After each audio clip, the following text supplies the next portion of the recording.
Hello and welcome to a quick tips video. Today we're working on the BMW.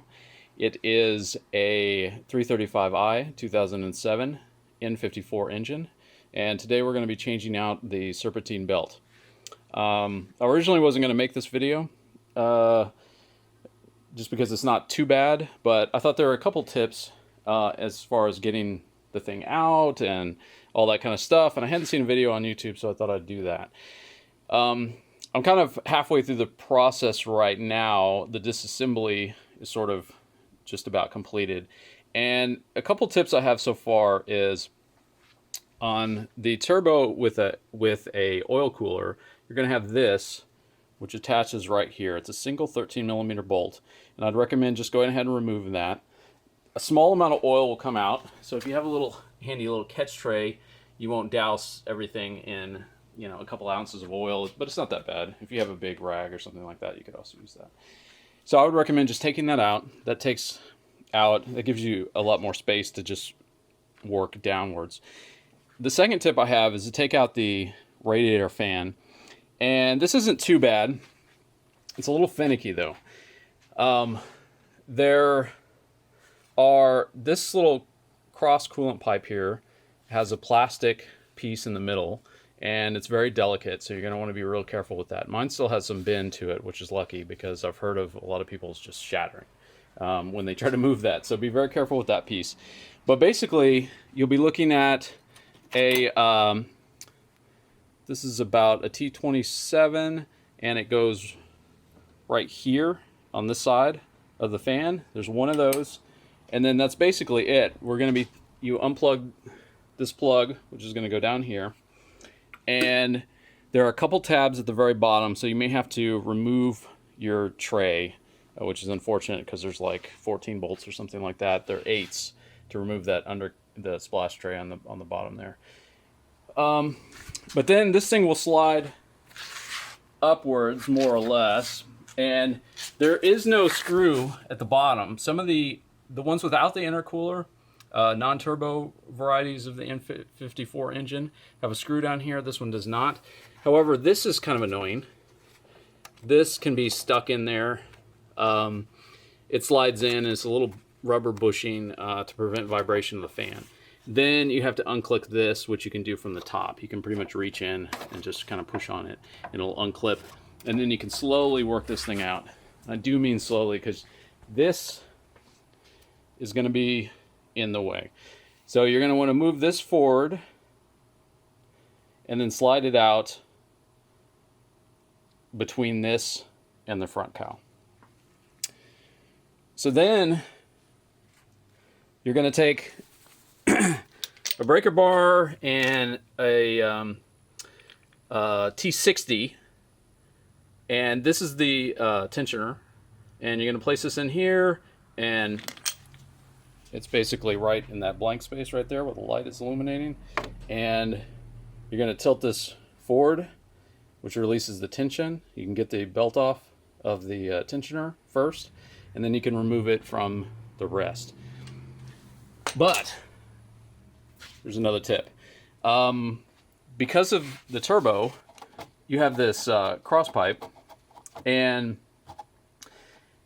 you need to be able to move it a little bit. You don't have to take it all the way off. So far, at least I don't have to take it all the way off. But you do have to move it. And to do that, there are a couple of Torx, I want to say 27 or 25s down in here. And they look like this. They have a little, or no, I think that's a 30. They have a little socket that goes into a rubber bushing, and you can just pull those out, which allows you to move this guy. Now you see I've taken off the clip, which is just a worm clip and worm clamp, and so that I can move this, and I've released this, which you do just by turning this towards the front and then pulling out.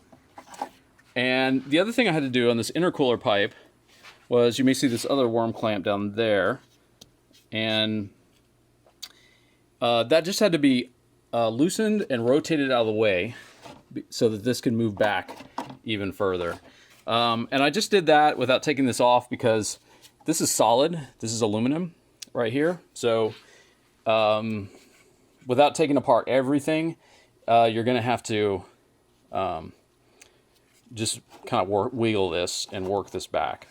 And what that does is it allows you to get it low enough and out enough that you can get some sort of wrench.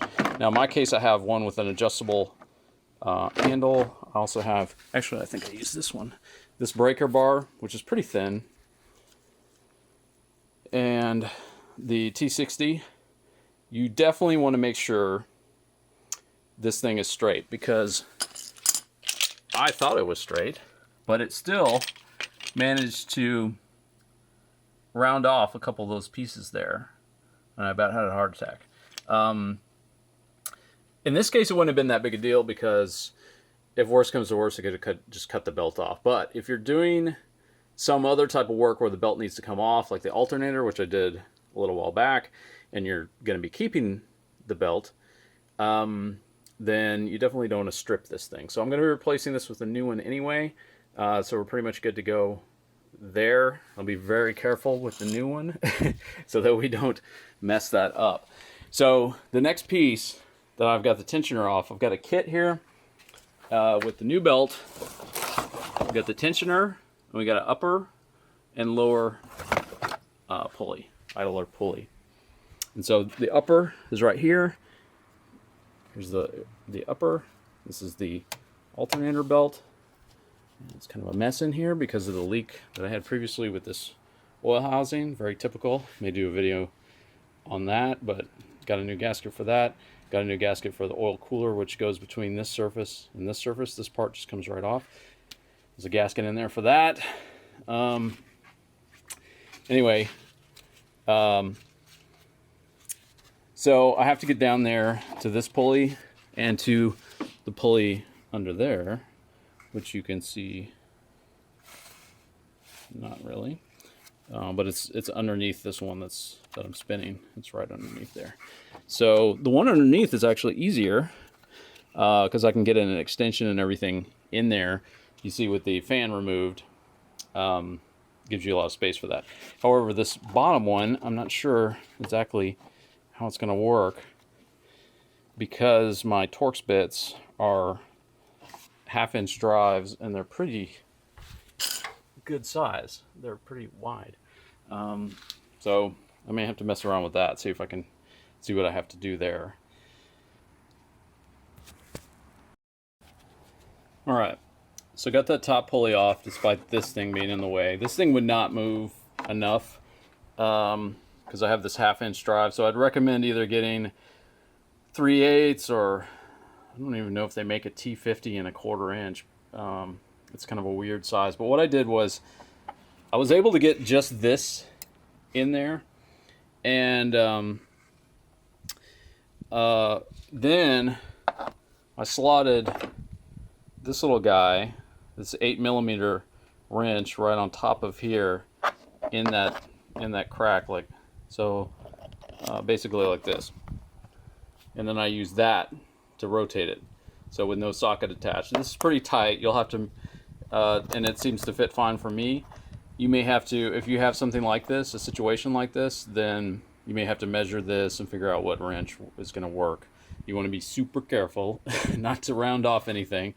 Hold that in real tight as you do it, and it'll come off. It's not torqued down too badly. I think the rating is supposed to be about 29 foot-pounds, so it shouldn't require too much pressure. I was able to get it off with just this little thing, and just hand strength, and no bar or pipe on it or anything like that. I was able to get it worked off, and then I was able to get it out enough, as you see, by hand. Now the bottom pulley should be okay. I've got with a little extension, little stubby extension right here, and I can use this socket normally, and that should work fine. Once everything's out, you're going to want to clean everything off while you can get to it. I use this nylon brush. It's not going to cause any scratches on the pulleys. There's a little bit of debris from the old belt. It looked like little bits of rubber, so it was kind of like disintegrating. And so what I did was I just got in there with that brush and whoa,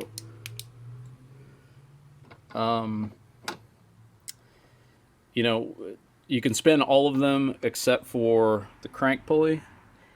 And so for that one, you can get it from the the bottom, and get it all the way, 360 degrees around it. Just make sure it's all cleaned up. I spritzed it with a little brake clean as well, since my previous oil leak, that was probably the cause of my early belt failure. Not really early, it's about 10 years old, but starting to squeal type of belt. As a contributing factor was this oil leak from the oil housing, which is common on these vehicles.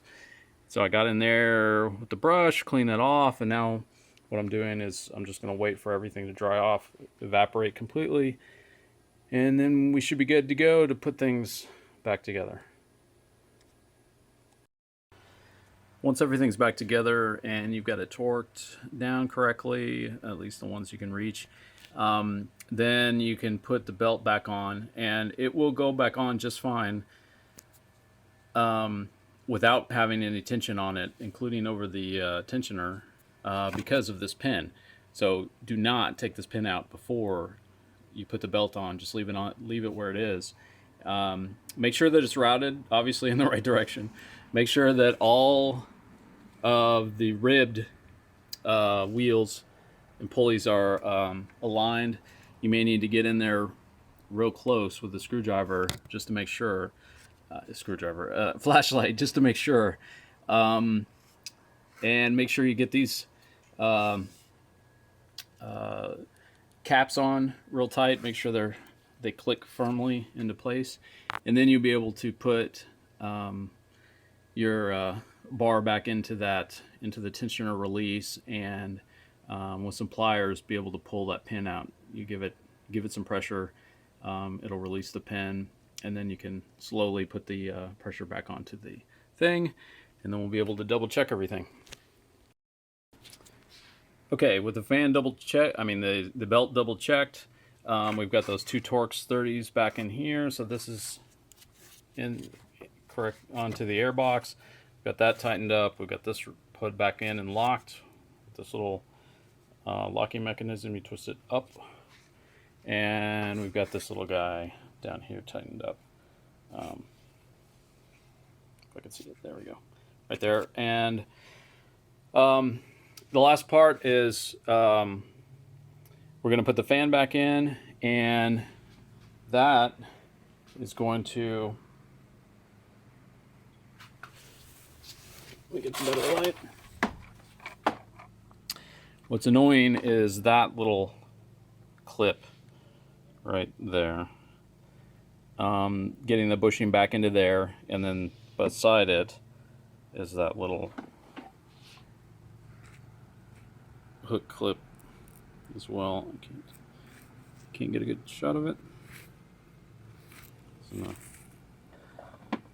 There we go. Get that in there. And there's nothing on this side. Once everything's back in, this is where you're going to put that one screw. And then other than that, everything is held in place by clips. There's two clips on the bottom as well. So with this out of the way, it's required to get the fan out and in any kind of easy way without breaking stuff. Before this goes back in, it's a 13mm bolt that comes up through the bottom, comes up and connects right here. Just double check these O-rings, make sure they're in good shape. You don't want to leak out of there. Right back onto your belt, your brand new belt that you just put on. What I do to get to that is a little deep well, and then this flex head. That's what I use to get that off. It seems to work pretty well. And you just come in from underneath and just gonna crank it down. All right.